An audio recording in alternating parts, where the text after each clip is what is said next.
Insurance isn't one size fits all. That's why customers have enjoyed Progressive's Name Your Price tool for years now.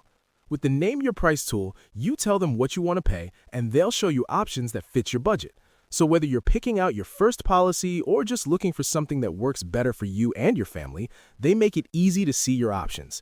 Visit Progressive.com. Find a rate that works for you with the Name Your Price tool. Progressive Casualty Insurance Company and Affiliates. Price and coverage match limited by state law. Men do, in fact, have biology and brain structures that can be primed to adapt to parenthood in ways that look similar to mothers. So we know that men's hormones like testosterone, start to change even before the birth of a baby.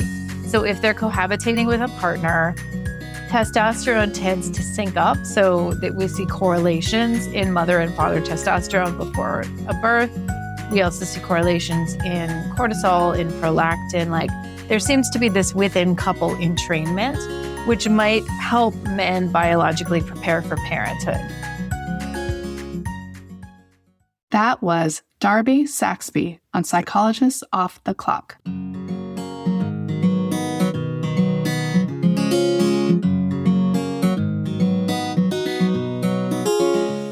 We are 5 experts in psychology here to bring you cutting-edge and science-based ideas to help you flourish in your relationships, work, and health. I'm Dr. Debbie Sorensen, a clinical psychologist practicing in Mile High, Denver, Colorado, author of Act for Burnout and Act Daily Journal.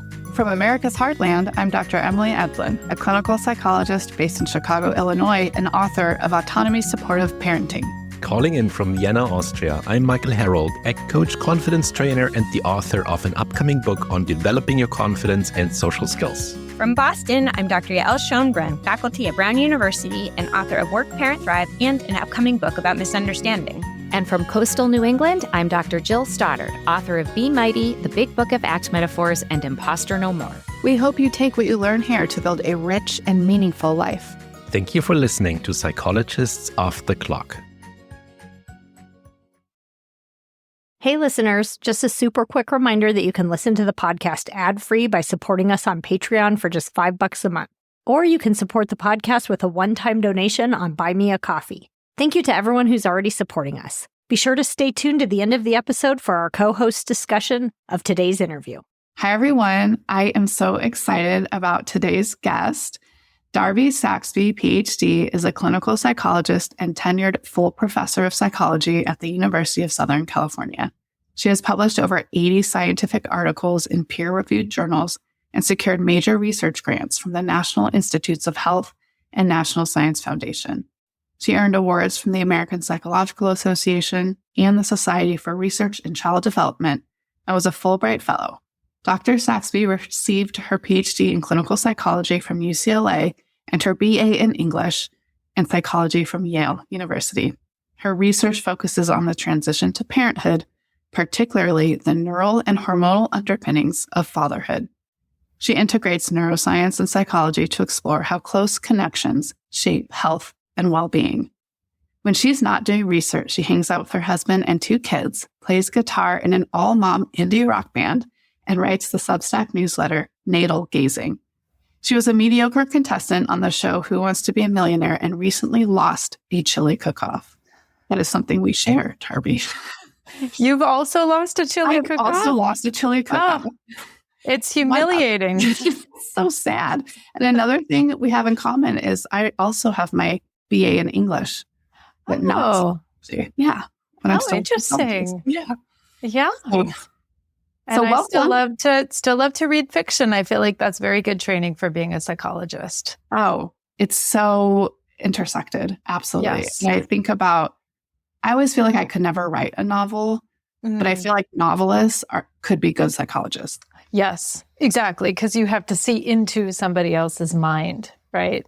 And their motivations and totally. choices. Yeah. Well, I'm very happy to be here. We're so happy to have you on Psychologists Off the Clock. So you have spent a very impressive career researching fatherhood. Tell us, and this is a softball question, I admit, but tell us why we need this book, Dad Brain, now. It's called Dad Brain, The New Science of Fatherhood and How It Shapes Men's Lives. And honestly, I was just excited to try and translate some of the emerging science to the public because I think there are a lot of assumptions that fuel how people approach parenthood and gender roles. And we've seen this resurgence of interest in trad wives and breadwinner men and this kind of neo-traditionalism. And I think a lot of assumptions that get baked into that are about women as natural caregivers of children and men as these kind of appendages. And that's not really what our evolutionary history shows. That's also not really what the research shows. It shows that men do, in fact, have biology and brain structures that can be primed to adapt to parenthood in ways that look similar to mothers. And I felt like I was learning all about this interesting work, but no one I knew, who was a parent who would be interested in it seemed to have heard about it. So hence I wanted to try to get the word out there and write a book that people could read even if they didn't have PhDs in psychology. So I do a lot of work with parents as a psychologist. I do a lot of parent coaching, and I've been working with a lot of heteronormative couples. And what I have been so impressed by is really this kind of mission that these dads have to do it differently than their dads in terms of really cultivating more emotional closeness with their kids and focusing so much on the relationship. And I think that's new territory. It's really interesting because on the one hand, millennial dads have dramatically increased their day-to-day time spent providing childcare, and their attitudes regarding fatherhood have changed. Gen Z dads even more so. They're even more hands-on with kids. They're more likely to change a diaper. They're more likely to be waking up at night with kids. So we've seen these really shifting attitudes from men, and I think a lot of men are recognizing I derive joy and meaning and purpose from fatherhood, and it's an important part of my identity. And I think that's also fairly new. And I think some of that sort of changed around the pandemic because a lot of men who might have had long commutes and have only seen their kids kind of at the end of the standard workday were suddenly home with kids. And a lot of dads reported that kind of changed their relationships. And then after the pandemic, we've really restructured our workplaces. And a lot of, men are no longer working in a cubicle. They might be working at home. And so they're more integrated into kids' lives. So I think that's a piece of it. But it's also interesting because at the same time, fewer men say they want to be fathers and the birth rate has dropped. And so it's like almost to me a tale of two cities. It's like on the one hand, the men that are choosing fatherhood are kind of making the most of it and making greater contributions. And then you also have men that I think are increasingly turning away from fatherhood. And some of this is really linked with class and education. So it's the most educated men who are devoting the most time to hands-on fatherhood. And it's non-college men for whom we've seen the biggest drop in family formation and actually decreases in time with kids. So it's almost like a K-shape pattern that's happened in the last couple decades. That's really fascinating. The K is that the most involved dads are doing more and the least involved dads are doing less. Okay. Do you have ideas, I'm sure you do, to explain that divergence? Part of it is we have this kind of intensive parenting culture that has become very sort of class linked. Mm-hmm. And it's about optimizing kids' opportunities and curating their environments and making sure they have all the resources. And it's become very competitive and very individualistic.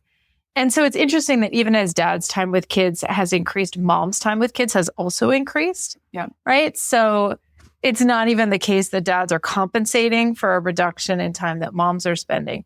So I think that's part of it. And I think that among the men that are participating in fatherhood, many of them are finding it really rewarding. And then among the men who are maybe opting out, they're also opting out of some of those other traditional milestones of manliness, like buying a house, getting a job, like there's been a lot of hand-wringing, I think, about the sort of crisis of young men and loneliness. And some of that, I think, can get a little overblown, but there is something to it, that there are some men that are kind of falling off the grid. Yeah. And not as connected as is better for everyone's health, right? The role of social connections. Exactly. Yeah. So I worry about what that portends for our society. Yeah. So I want to explore this concept that I think really underlies the premise of your book, which is facultative adaptation. So why is this important to understand? So if you think about facultative adaptation, it's something that comes online when needed. It's not always there. And I think it helps us to understand why there is natural variability in fatherhood. Because one thing that makes fatherhood a little bit different from motherhood is that biological mothers have a lot of investment in a pregnancy and expend a lot of calories having a term pregnancy and then birth and breastfeeding. And so there's sort of like a very high floor for their level of investment. And babies can, of course, take milk substitutes, but usually their primary source of nutrition is milk from the mother. So human motherhood is a little more obligatory, right? Like babies need their mothers, and mothers are kind of primed to deliver care to babies. And fatherhood is, I don't want to say optional because I think that sounds kind of insulting to dads, but it can sort of the level of engagement in hands-on fatherhood can vary depending on what's going on. And in the book, I sort of talk about it similar to facultative bipedalism. So a lot of primates have the ability to walk on two legs, but they don't always use it. They'll use it if there's something they need to grab with their hands. So it's super useful. And, we want the dad to be involved because we know that that's linked with better outcomes for kids across the board. And there's a lot of research on this that I'm sure you know, but kids can also thrive in situations where dad is not present. And there's some interesting models, like if you look at biparental rodents or even rodents where most of the care is done by moms, if mom becomes incapacitated, the father will step in and provide more care. So it's like we almost have these little dials and we can step up or step down the inputs from dad, kind of depending on everything else that's going on. And I think that is one of the things that makes us really resilient and flexible as humans, that we can adapt to different kinds of situations. I appreciate that explanation because I think that it's helpful for the rest of the discussion. You get really deep into your book around different cultural norms in different areas of what a good father is. And then you talk about how in our current Western culture and in the United States, how that's shifting and how facultative adaptation fits into that cultural change. So I think it's an important concept. Exactly. Yeah. Hey, listeners, I have a brand new office in Portsmouth, New Hampshire, and I made myself a pretty valuable addition because I brought my AquaTrue countertop water purifier to share with my suite mates. So no more contaminated tap water or microplastics from bottled water for a whole bunch of New Hampshire mental health providers. Now they too get to join 98% of customers who say their drinking water is cleaner, safer, and healthier. Really, it's no wonder AquaTrue has been featured in Business Insider, Popular Science, and Good Housekeeping. Head to aquatrue.com now and get 20% off your purifier using promo code POTC. AquaTrue even comes with a 30-day best-tasting water guarantee or your money back. Take the guesswork out of pure, great-tasting water with this exclusive podcast-only offer now at aquatrue.com. That's AQUATRU.com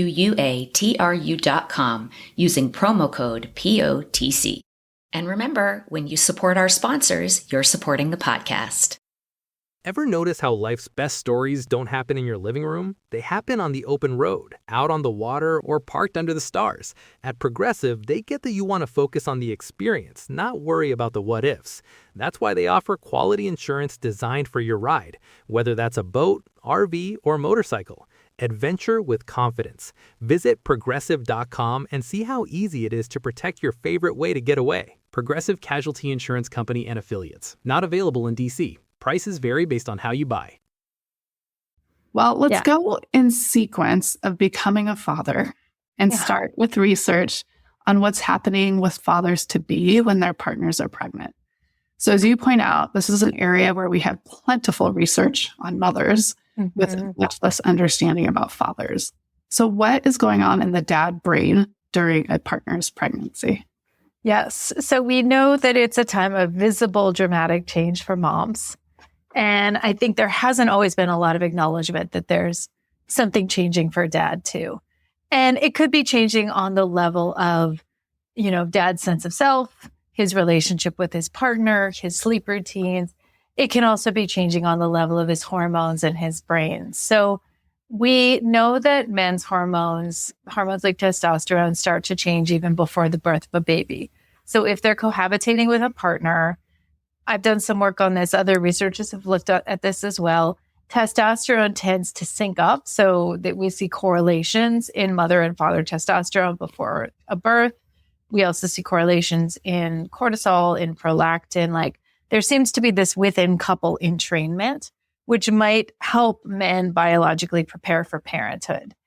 And we also see drops in testosterone. And that is not unique to humans. We see drops in testosterone levels in other biparental animals. And it may just be that it represents kind of a shift in reproductive priorities from maximizing on mating to suddenly investing in nurturing instead. And so in terms of what's happening to the brain, most of our work on this, including my work, is relatively crude, where we've scanned the brain maybe at 2 time points, like before and after birth. So it's hard to totally localize what's changing in pregnancy versus what's changing after the birth of a baby. But we know from work on mothers' brains where we have just a handful of studies that have a few additional time points, their brains are changing even in pregnancy before birth and are then sort of changing more in the postpartum period. So with men, because I think most of what's driving brain change in new dads has to do with experience, parenting experience, I think my guess is that more of the change is happening postpartum and less prenatally, but we don't know for sure. And we won't know until we have studies that just have a higher resolution across time. I found one part about this really interesting, and that is how the couple relationship might be linked to how stressful the actual labor and delivery is. Could you talk about that a little bit? Yes, we did a study about this where we looked at how couples fought in the lab during pregnancy. So we, brought them in for their prenatal visit. We gave them some conflict topics. So we had every couple tell us, what are the biggest hot button areas of conflict in your relationship? We then gave those topics back to them, said, talk about these issues. And, we sat them there for 15 minutes, videotaped. And then we coded the discussions to look at different kinds of conflict behavior, whether the couples were more negative with each other, whether they were more positive with each other. And we found that when couples fought in more negative ways, they subsequently reported more difficult childbirth experiences, and their birth charts reflected that as well. So they had more medically complex births. So it seems like, and there hasn't been a lot of research on men's presence in the delivery room because it is this fairly recent change that all of a sudden, we have dads present at birth that only became normative as recently as the 80s, 70s and 80s is when men really started to enter the delivery room. And it may be that the tenor of the couple relationship changes mom's stress level, changes her sense of support in ways that can make the birth unfold in a less ideal way. So what do you suggest partners pay attention to as they're going through a pregnancy together? So how can we apply this neuroscience to real life?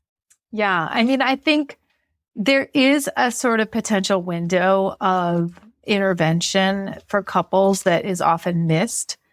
During pregnancy, the couple often has a bit more bandwidth and more motivation to engage in therapy, relationship education. And of course, some of this they can do with a practitioner, some of this they can just kind of do together by talking through some things. It's like, this is a good window to talk about issues that have been festering, to make sure you're communicating well with each other. Everything will get more stressful and difficult after a baby's birth. And if couples are interacting in ways that are stressful and not conducive to a well-functioning relationship, tackle that proactively. And couples can try to hash out some issues before it's 3 a.m. and you're fighting about whose turn it is to get up with the baby. And I say this to friends and people that are thinking about having kids. If you think that having a baby is going to fix your relationship, don't do it. Right? There's, the research is pretty consistent on this, that we see a drop in relationship satisfaction after the birth of a baby. Yeah. And it makes sense if you just think about how many more demands you have on your time, how much more tired you are, and the fact that you have a partner that you can no longer just go on long romantic dates with. You have a crying infant that is waking you up all night. Right. Yeah. You're less connected, you're sleep deprived, you are totally depleted. And so you're not your best problem solving or communication. Yeah. I was wondering, how there's a lot of co-participation in childbirth prep classes of going to learn. I wonder, do they have this integrated, kind of like healthy communication for couples? Yeah, and not as much as I think they should. I have looked into this and I have not found a ton of couples relationship education that's kind of integrated into some of those birth classes. And I remember, because I took the whole birth class with my husband before we had our first kid, I sort of wish that instead of spending months getting ready for, a one-day event, we had actually devoted more time to what are we supposed to do now that the baby's here? Because we were totally clueless after the birth was over. So I think sometimes we are a little uneven in how we approach the prenatal period. There are, and I talked about this a little in the book, there are some programs designed specifically for expectant parent couples to kind of improve the relationship before the baby's born. There's one that's offered by Brian Doss at the University of Florida. And couples can do it online. It's called ourrelationship.com. But they haven't necessarily been rolled out to the community. And yet I think, again, this is a good window in which to try to approach couples about, can we tinker with some of these communication issues before this, huge disruption happens? Right. And not to mention, and I know this is not completely causal or proven to be causal, but I think anything you can do to potentially make the childbirth experience better is motivating, because it's so stressful. Not that this is a promise that you won't have a stressful experience, but that's how I think, is if there's any protective factor I can put in place, I want to take those steps, right? So I wonder if that was just more explicitly connected in how we talk about preparing for childbirth. Definitely. Yeah. That sort of like aspect of how productively couples communicate with each other might be just as important as, I don't know, some of the breathing exercises or some of the other techniques that we talk about in childbirth prep. And what you said about the importance of a good birth experience for the couple's well-being, my lab did a study on this where we looked at how stressful the childbirth was from men's perspective. And we found that it actually predicted worse postpartum depression symptoms in the new dads. And that was after controlling for their prenatal depression. So something about having had a really stressful experience does seem to set the tone a little bit for how men are thinking about that overall transition into parenthood. I think if they're afraid or it feels chaotic or out of control, then I think they can kind of take that feeling of helplessness or overwhelm into those first few weeks of being postpartum. Absolutely. And I wanted to talk about men's postpartum mental health specifically. You mentioned earlier, we actually know more about that than prenatal. But what should we know about the dad brain postpartum? Yes, definitely. And postpartum depression in new dads is real. So we think about this as a mom-only phenomenon. there is evidence that in the, time around a transition to fatherhood, men have higher depression symptoms. I think the prevalence is about twice that of men in the general population. And we define, postpartum depression as depression that occurs in the wake of a birth. And so there's no reason that it has to only be a maternal phenomenon. New dads are experiencing a lot of the same risk factors for depression that new moms are. So they're also experiencing hormone changes, sleep changes, existential questions about who am I? What is my role in society? Am I a good worker? Am I a good spouse? Do I have what it takes to be a good parent? I think, all of that is scary for dads, just like it can be scary for moms.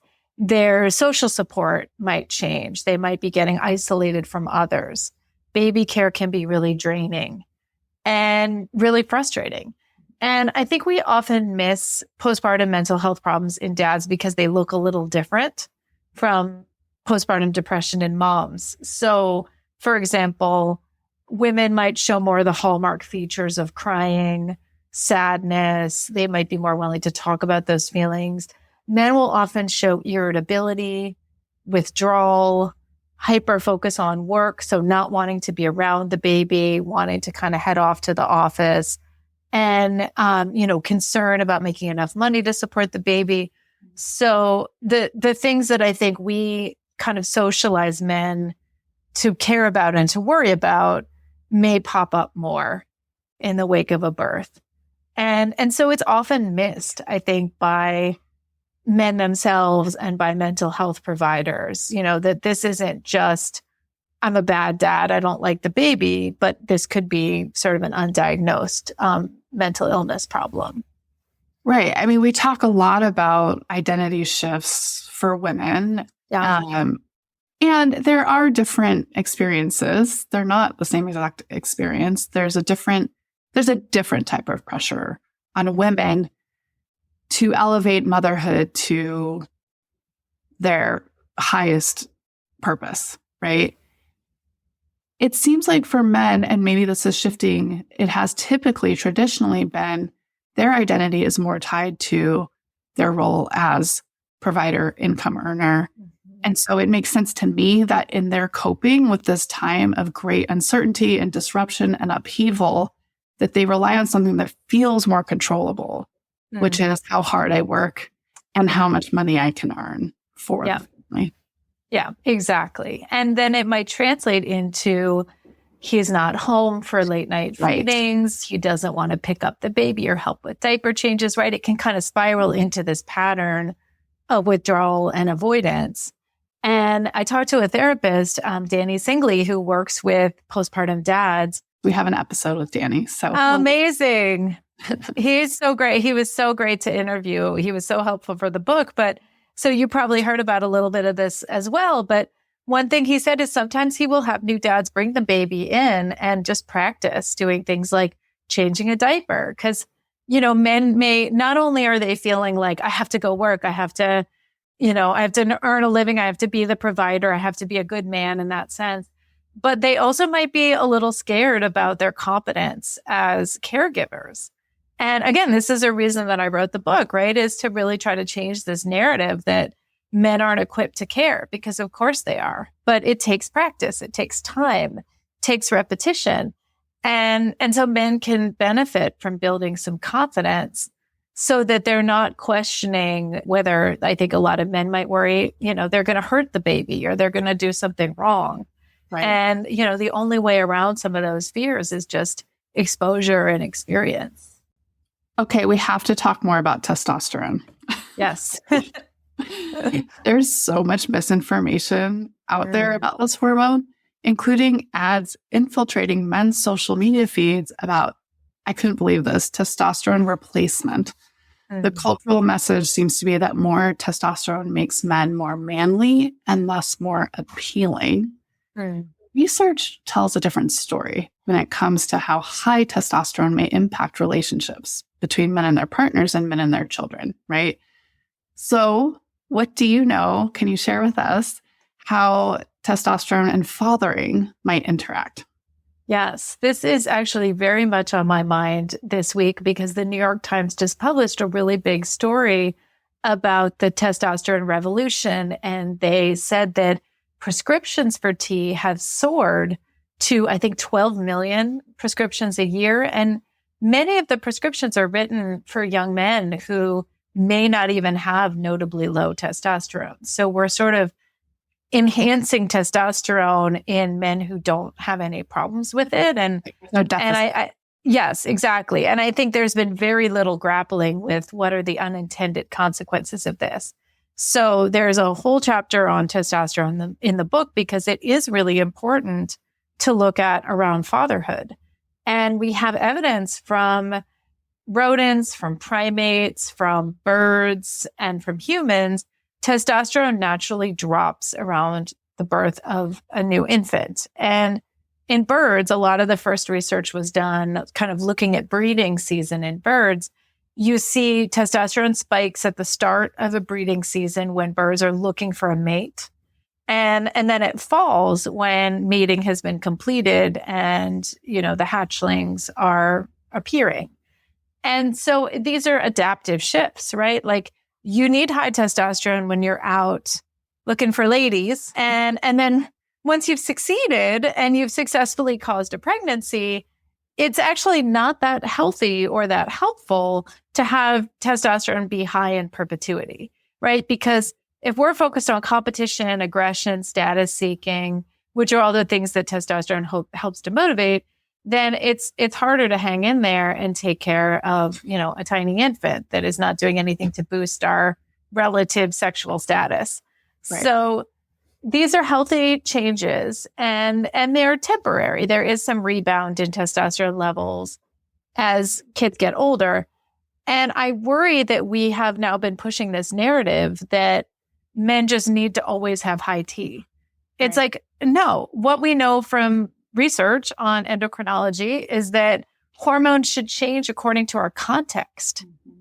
And it's healthy to have hormones that are flexible and that are responsive to our local demands. All this black and white thinking in popular media and social media, it just seems simpler for the brain to just have one way of thinking about a topic, right? So high testosterone is good. But that's just not. Most things about humans are fluid and flexible, and it doesn't fit into these neat categories. So I think it's important. I really wanted to touch on this because I think there, like you said, there are negative effects. There can be negative effects of high testosterone. One thing you point out in your book is that data about women being more stressed if they're in these partnerships raising a baby with a high testosterone man. Yeah, exactly. So we did a study where we looked at T in men whose babies were about 6 to 12 months old. And we found that when dads had higher testosterone, their partners reported more relationship dissatisfaction, more postpartum depression, more intimate partner violence. And then the dads themselves reported more parenting stress. So it's not optimal for investing in the co-parenting relationship or taking care of a baby. And I mean, I think there is a happy medium for testosterone. So I don't want to say that in the same way, like you just pointed out, the black and white thinking, like high T is always good. Low T isn't always good, right? We've also found that when men have lower testosterone after the birth of a baby, it's linked with more depression. So what you sort of want is mid-range T that changes flexibly according to situational demands. And I think that that's really the hallmark, like you said, of being human, is having that fluidity, having that ability to vary. Yes. So hopefully people can take home these messages. I saw that New York Times headline. Yeah. I was like, I should read this before the interview today, but I did not get around to it. So thank you for alluding to it. Maybe we can put it in our show notes. I just read it and I got very fired up. I'm sure you did. Let's move forward in time to when children are older. which fathers often describe as a time they do feel more connected and competent, right, compared to infancy in the early years of parenting. So I know this is a big question because there's so much good stuff in here, so you can just hit the highlights, but how is the father-child relationship uniquely beneficial to both the father and the child? Yeah, definitely. So, when we think about the kind of canonical father-child interactions, we're often thinking about what we call proprioceptive touch, which is dad is picking the baby up, throwing her up in the air, maybe chasing her, tickling her. So this really like full body kind of exciting, stimulatory play. Yeah. Yeah. Activating. Yeah. Activating. Exactly. Yeah. And there's evidence that this is really good for kids. It's good for building their confidence, their risk tolerance, right? Like it's often dad who is kind of pushing kids' limits. Like, try that taller slide, try that higher jungle gym. And, I say this in the book too. I don't think we should essentialize. Like there are plenty of very anxious dads. Yeah. And there are plenty of very physical, physically playful moms. Right. But in general, these are the patterns that we see. And there's some research suggesting that when kids get more playtime with dads, they actually have better peer confidence. Like they're going to be playing more successfully on the playground with their friends. It's like they're getting a model of that kind of active play behavior that's super healthy for kids' development. Yeah, I loved that part of the book because I could just picture all these dads I know who are just more physical and how much fun the kids have. I do hear complaints from moms that are like, why does he get to be the fun parent? But I think there are other ways moms can be fun too. Totally. Right? The best thing for kids really is to have attachment figures who are different and parent differently, right? We want to, going back to that idea, we are variable humans. We should be flexible. We want kids to learn how to interact with different kinds of figures in their lives. And so I think that's healthy. And I do think I sort of grapple with this a little, is our dads playful because that they've evolved to be that way? Or is it that because dads are often the fun parent, they're maybe not doing all the primary care, they have the kind of luxury of being more playful? And I think it can be a little bit of both. Like I talked to an anthropologist who's looked at hunter-gatherer dads who do a lot of hands-on care, and he found that they actually weren't particularly more playful. So that's a piece of it, but I still think there is something about that kind of embodied play that seems to fit with a more male style of interacting. Well, and, just in my history of being a psychologist and all the education and training that goes along with that, I know there's also a lot of research around the positive long-term outcomes for kids who have more active, involved, present fathers. So beyond the playfulness, but just the relationship in general. Definitely. Yeah, we know better outcomes educationally, occupationally, more, buffering against mental health problems, better educational outcomes. So yeah, there are a lot of across the board benefits.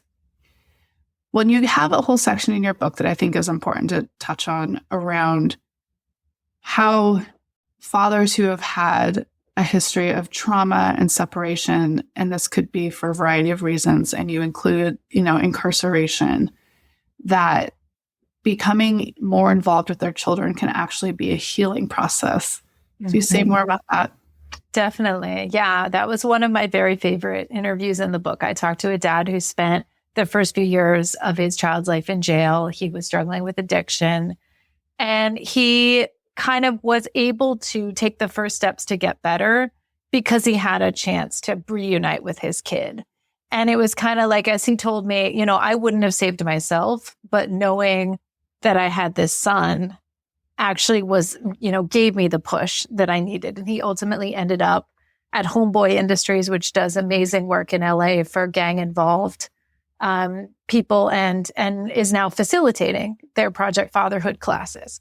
So I think that there is this powerful motivator if the parent-child bond is there, and if dads, and it's not that every dad is going to take the opportunity to, plenty of dads have kids and are not necessarily stepping up to be better for them. But I think when dads are willing to engage and do the work, it can give them a real sense of purpose.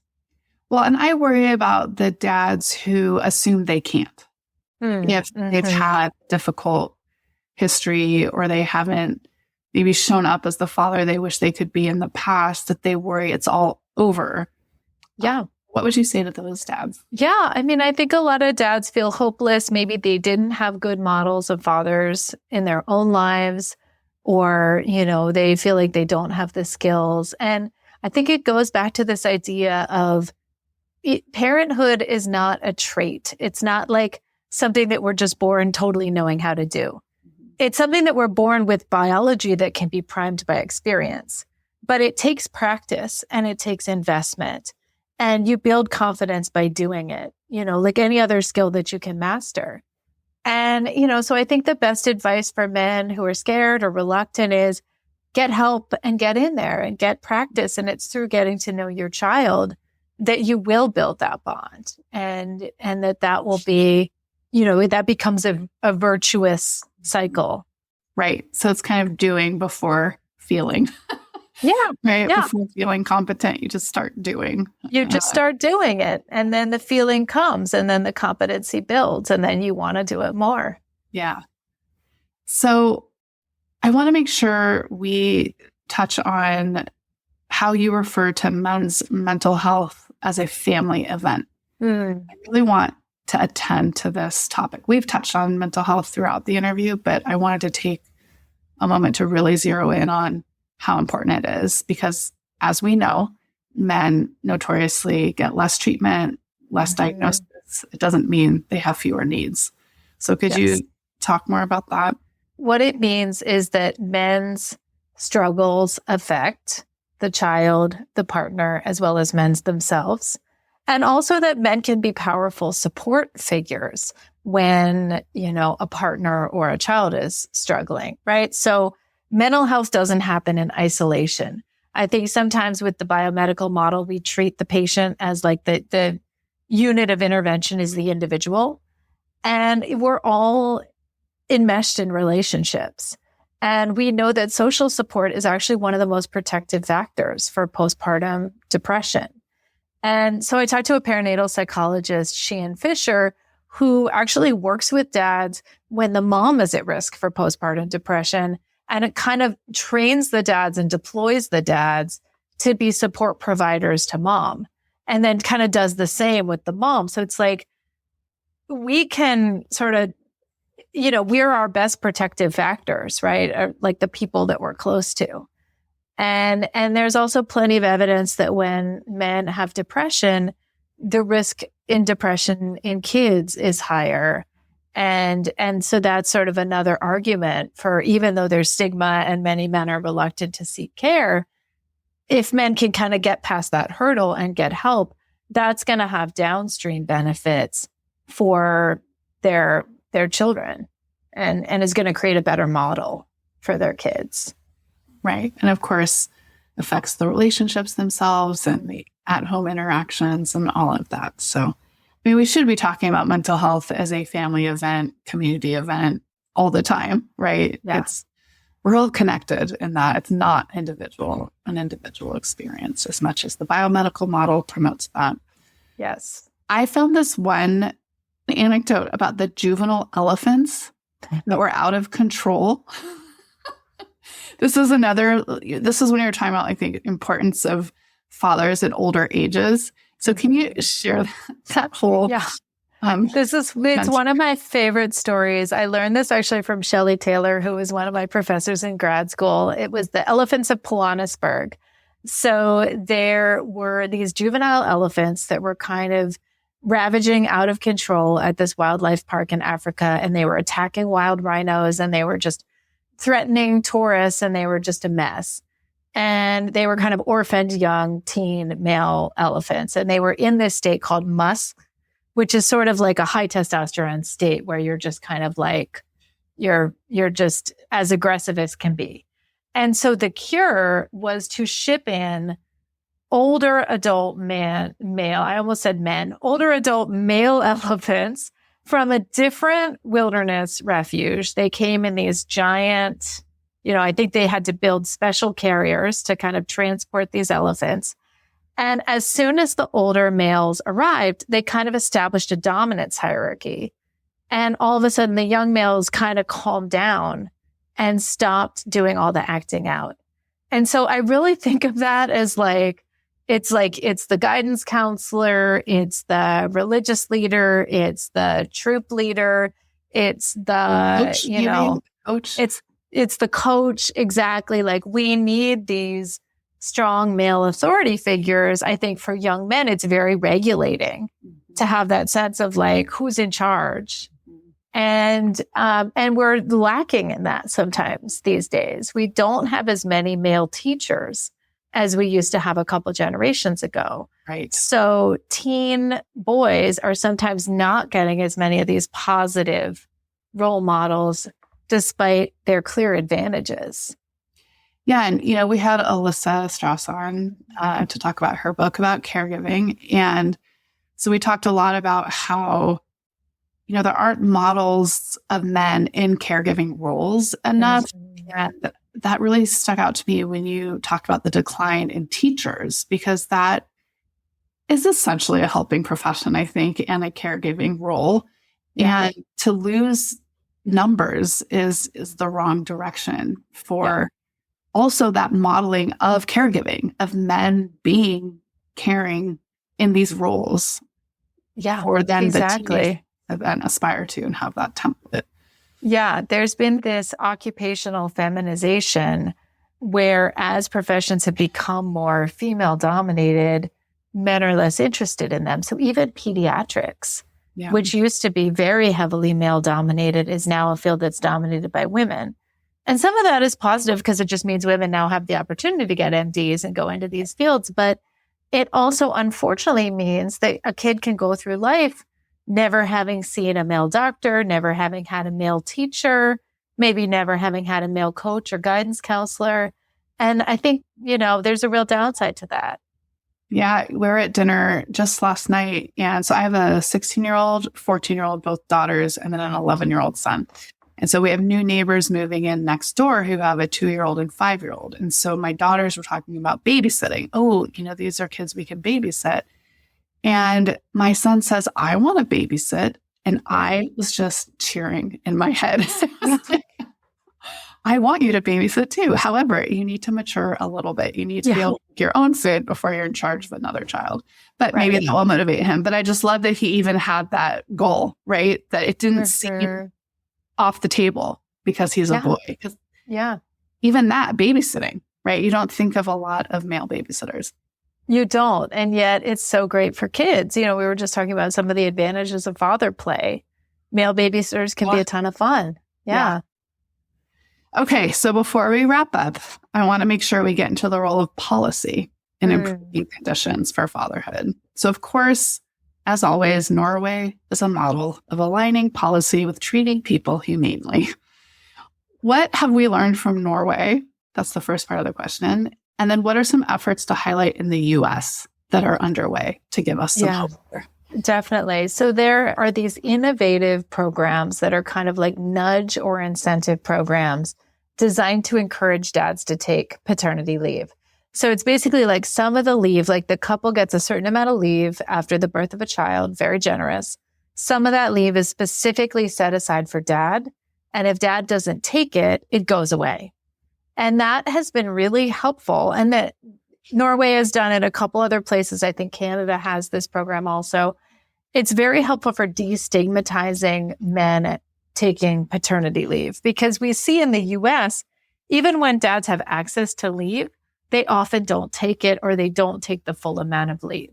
And there's a sense that it's going to have negative consequences for them because they will look less serious about their jobs. And so when you kind of create these incentives, you start to shift the culture a little bit that, oh, well, if men don't take it, then the couple gets less leave. Then, well, of course we should take it. And I think it leads to more of a society of dads because you have more men that are taking time off, that are able to socialize and bond. And it's really good for partners and kids. And it allows dads to do just what we've been talking about, which is like getting in there and build those skills, have those chances to kind of be the primary caregiver. Yes. So what is going on in the United States that I was actually surprised. I did not know these things were happening here in our country. So it gave me some hope. Can you share some highlights? Yeah. So I talked to a congressman. Actually, he happens to be my local congressman, Jimmy Gomez. He lives right in my neighborhood. And he started the Congressional Dads Caucus. And his goal was to kind of get together Congress people in the U.S. who were dads who could kind of advocate together for things like paternity leave, family leave, diaper changing tables in the men's bathroom on Capitol Hill, things like issues like that. And they've gotten some traction. And then we've also seen some shifts to workplaces. I interviewed a couple Silicon Valley dads because they're kind of on the forefront of, trying new arrangements, new enticements for employees, just tinkering with what paternity leave could look like. I think the bad news since I wrote the book is some big companies have actually dialed back both their maternity and paternity leave. So, it's like you need public policy. You can't only rely on private sector companies because private sector benefits are going to change as the economy changes. Right. I think the important piece, hopefully, is that there's more recognition, awareness, and an appetite for this kind of change from men, in positions of power to make change on a policy level rather than, again, we talk about this all the time on the podcast. There's the individual level of change, the community level, and then the real societal level of change. And we need all of those working together. Yes, but I think men themselves are saying, this is important. I want that protected time. And that's a good thing. It is a really good thing. I do think we may be experiencing some steps back right now in certain ways, but there have been many steps forward in other ways. So, yes. So it's 2 steps forward, 2 steps back. Yeah. But hopefully we'll get somewhere eventually. Well, and your book, Dad Brain, fits right into the momentum forward. So I'm so glad this is out there in the world as a resource to keep informing these conversations and changes in our culture and in our world, because really it is so good for everyone involved, the children, the partners, and the dads themselves. I had a blast talking to you, Darby. I knew I would. Where can people find you if they want to know more about your work or where to buy the book? Yes. So they can go to darbysaxbe.com, SAXBE. They can see a link to order the book. Hopefully, when this interview airs, it'll be in bookstores, it'll be on shelves. And they can also find my weekly Substack newsletter at darbysaxbe.substack.com. Great. Thank you so much for your time today, Darby. My pleasure. Hi, everyone. I'm here with Jill to talk a little bit more about this fascinating interview with Darby about her book, Dad Brain. So, Jill, what were your reactions listening to this conversation? Well, I love that we did another episode on dads. I mean, we need to be talking more about dads. And of course, I was so excited when she brought up Danny Sinkley, who is a past guest of ours and is also one of my very, very dear friends. So I loved hearing his name come up. And there was so much in this episode that was really interesting about the ways in which, dads can really have very similar experiences during pregnancy, in the postpartum period, but how they can also present differently. And I just love that there are people out there paying attention to this. I think, dads have been largely ignored when it comes to pregnancy and even parenting. Right. And, I love seeing that this is, in some ways, feels like it's moving in a different direction. Yeah, I love that Darby's out there doing this work with other notable researchers and legislators trying to really change the landscape for fathers, including how we understand their physiology and kind of debunking some of these cultural narratives around, dads are just less nurturing or, kind of adhering to these more traditional ideas of gender. So I'm really glad she has this book out and that we're talking about it.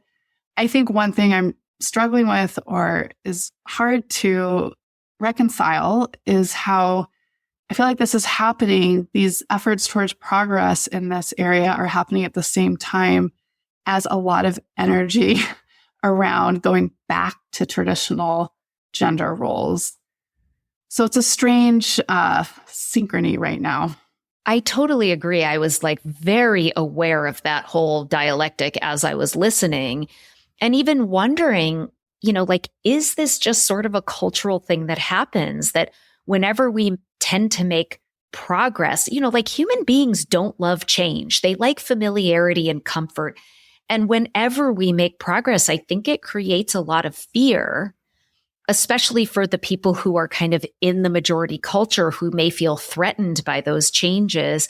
And it leads to this sort of backlash, like this stuff that we're seeing now with trad wives and the removal of DEI and what you guys talked about in the episode, where even, companies that were starting to promote paternal leave are now, walking it back. And it's a really interesting social and cultural phenomenon.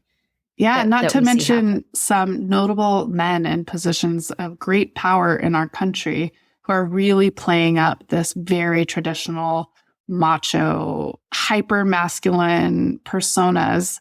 We talked about testosterone with Darby and how there's this, misinformation even about the role of testosterone, but it's being equated with being manly. Right. And what's really too bad is that we know, like, if people would just pay attention to science. We know that kids do better when they have two involved parents. Yep. And we know that, kind of expanding out beyond just parenting, like we know that companies, corporations do better when they have diversity in their C-suite, in their staff, on their boards.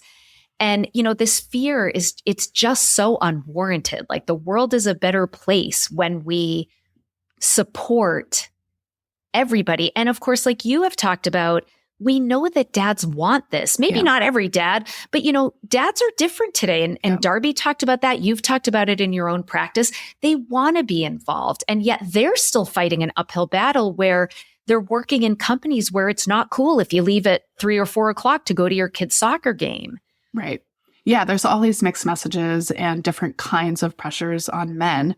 And I will say, in elaboration of all the positive outcomes we know there are for kids with involved fathers, Darby really emphasizes there are tremendous benefits to the fathers themselves, to fathers, the partners, the relationships, the entire family. So you're right. This is another example of wishing science were more informing of cultural movements. It's just not the case, Jill. It's not. But we can do our best here at Psychologists Off the Clock, right? We can. So with that said, I know all of our listeners are very science-friendly, and we're preaching to the choir here, but maybe listeners, you can share this episode with more skeptical people and we can all start changing the tides together. Thanks so much, Jill.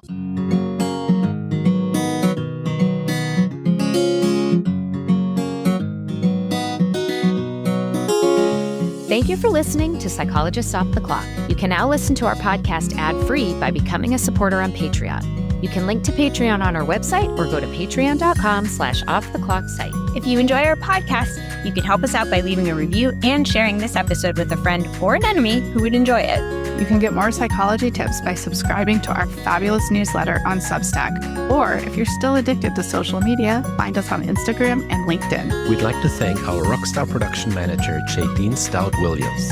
Now for the boring part. This podcast is for informational and entertainment purposes only and is not meant to be a substitute for mental health treatment. If you're looking for mental health treatment, please visit the resources page of our website, offtheclockpsych.com.